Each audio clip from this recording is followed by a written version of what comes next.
ત્વમેવ સર્વમ મમ રંગદેવ.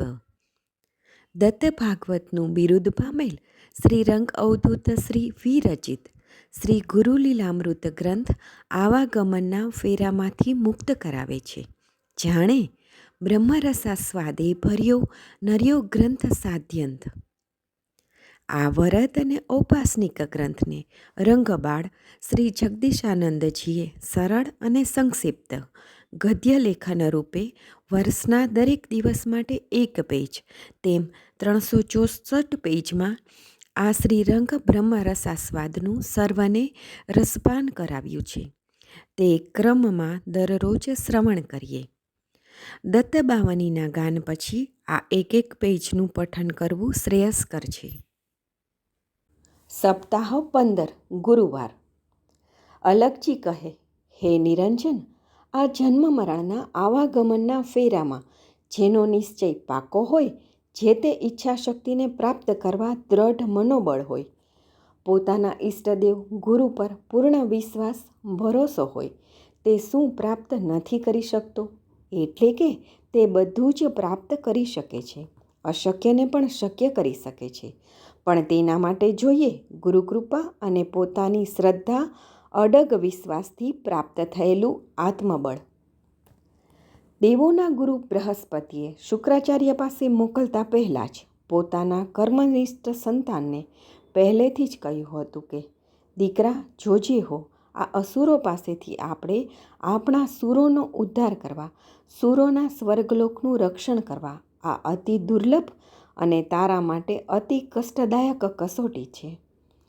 પહેલેથી જ એને દરેક ઘટનાની ઘટમાળમાંથી પસાર થવાની મૌનમાં જ બધી જ શીખ આપી દીધી. તેને જ લક્ષમાં રાખીને જ કચ્છ બરાબર સુસાવધ થઈને આવ્યો હતો. કચ્છને મૃત સંજીવની વિદ્યામંત્રનો અધિકારી સુપાત્ર સુયોગ્ય બનાવતા પહેલાં શુક્રાચાર્યને આ કચ્છ શત્રુપુત્ર છે, તેથી તે વિદ્યા પ્રાપ્ત કરવા માટે આ કચ્છ સત્પાત્ર છે કે કેમ તેની શંકા થતી હતી. શુક્રાચાર્યની સુપુત્રી દેવયાનીએ કચ્છને આશ્રમમાં પગ મૂકતા જ પહેલી નજરે તેને જોયો હતો. તે કચ્છની અતિ પ્રભાવિત મુખાકૃતિ જોતાં જ તેના પર મોહિત થઈ ગઈ હતી અને તેના ચિત્તના ચિંતનમાં આ મદન મનોહર કચ્છને પોતાના પતિ તરીકે એને હૃદયમાં સુસ્થિર કરી પ્રેમ દોરીએ તેને બાંધી દીધો હતો. દેવયાનીની નજરથી કચ્છ એક પલ દૂર ખસતો ન હતો. તેથી પહેલી દ્રષ્ટિની મુલાકાતે જ દેવયાનીએ પોતાના પિતા શુક્રાચાર્યને કહ્યું કે, પિતાજી, આપણા આ આશ્રમમાં આવેલો આ વિદ્યાર્થી આપની વિદ્યા માટે સુયોગ્ય અને સત્પાત્ર છે. આ કુમાર આપની અતિ ખંતથી તમામ સેવા કરશે. આખા જગતમાં આપનું યશોગાન કરી આપનું નામ અખિલ બ્રહ્માંડમાં ગુંજતું કરશે, એમાં સહેજે શંકા કરશો નહીં.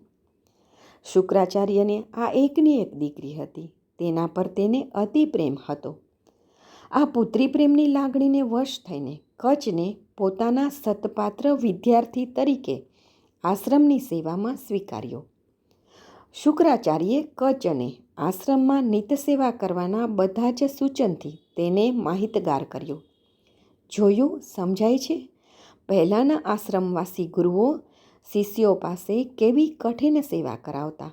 બધા જ સેવા ધર્મ, કર્મ સેવા, અતિ કષ્ટ વેદનામાંથી શિષ્યોને પસાર કરતા હતા. શિષ્યો પણ ગુરુના આદેશો પ્રમાણે ગુરુ કાર્યમાં કોઈ પણ જાતના પ્રમાદ, આળસ કે શંકાકુશંકાના વહેમ રાખ્યા વગર પ્રત્યેક પળે ગુરુની નજરમાં હાજર રહેતા હતા. ગુરુની અતિ કઠિનમાં કઠિન આજ્ઞાને શિરે ચઢાવી અશક્યમાં અશક્ય સેવાને શિષ્યો ગુરુ કૃપાથી જ શક્ય કરતા અને અંતે ગુરુ તેની સેવાથી પ્રસન્ન થઈને શિષ્યને યોગ્ય વરદાન આપી પોતાનું સત્પાત્ર બનાવતા.